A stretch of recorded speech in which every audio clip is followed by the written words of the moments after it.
କାହାଣୀଟି ହେଉଛି ଏକତା ହିଁ ବଳ।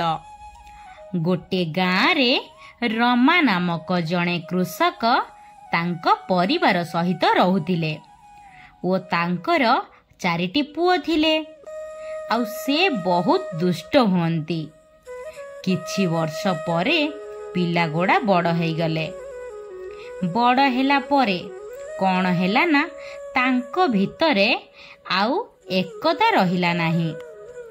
ରମାର ପିଲାଗୁଡ଼ା ପର ଶିକ୍ଷା ପାଇ ଭାଇ ଭାଇ ଭିତରେ ଝଗଡ଼ା ଝାଣ୍ଟି ଲାଗିଲେ। ଏମିତି ସବୁଦିନ ହେବାକୁ ଲାଗିଲା। ଘର ମଧ୍ୟ ଭଙ୍ଗାରୁଜା କରିବାକୁ ଲାଗିଲେ। ଏହି ସବୁ କଥା ରମା ଦେଖି ବହୁତ ଚିନ୍ତାରେ ପଡ଼ିଗଲା। ଯେତେ ବୁଝେଇଲେ ପିଲାଗୁଡ଼ା ଟିକିଏ ବି କେହି ବୁଝିବାକୁ ଚାହୁଁନାହାନ୍ତି। ରମା ତାର ଉପସ୍ଥିତ ବୁଦ୍ଧି ବଳରେ ପିଲାମାନଙ୍କୁ କହିଲା, ପିଲାମାନେ ତୁମେ ମୋର ଗୋଟେ କଥା ମାନିବ। ରମାର ପିଲାମାନେ କଥା ମାନିବା ପାଇଁ ରାଜି ହେଇଗଲେ। ରମା କହିଲା, ତମେ 4 ଜଣ ଯାଅ କିଛି କାଠି ନେଇ ମୋ ପାଖକୁ ଆସ।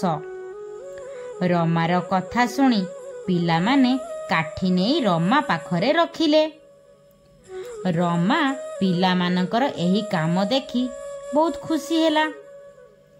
ଖୁସି ହେଇ କହିଲା, ଠିକ୍ ଅଛି, ଏବେ ମୋର ଆଉ ଗୋଟେ କାମ କର।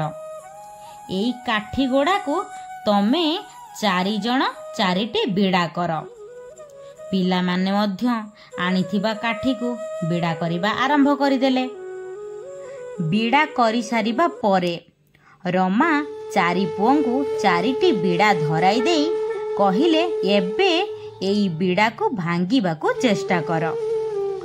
ରମାର କଥା ଶୁଣି ପିଲାମାନେ ବିଡ଼ାଗୁଡ଼ିକୁ ଭାଙ୍ଗିବାକୁ ଚେଷ୍ଟା କଲେ।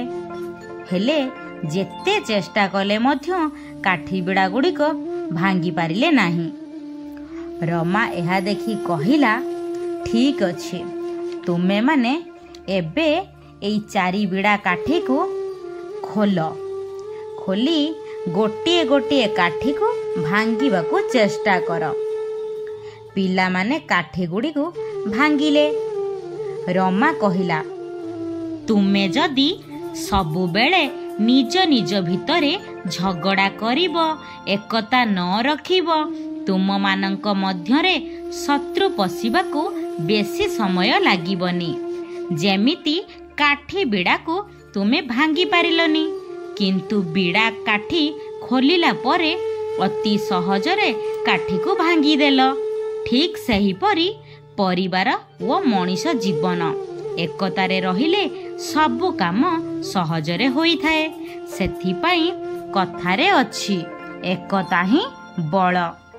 ମାଟି ଥିଲେ ଘାସ କଅଁଳେ, ଶରୀର ଥିଲେ ରୋଗ ହୁଏ, ପରିବାର ଥିଲେ ମତାନ୍ତର ହୁଏ। ହେଲେ ଏହାକୁ ମତାନ୍ତର ନ ଭାବି ଉତ୍ତମ ବୁଝାମଣା କରି ଆନନ୍ଦରେ ମିଳିମିଶି ଚଳିଲେ ଏହାକୁ ସଂସ୍କାର କୁହାଯାଏ।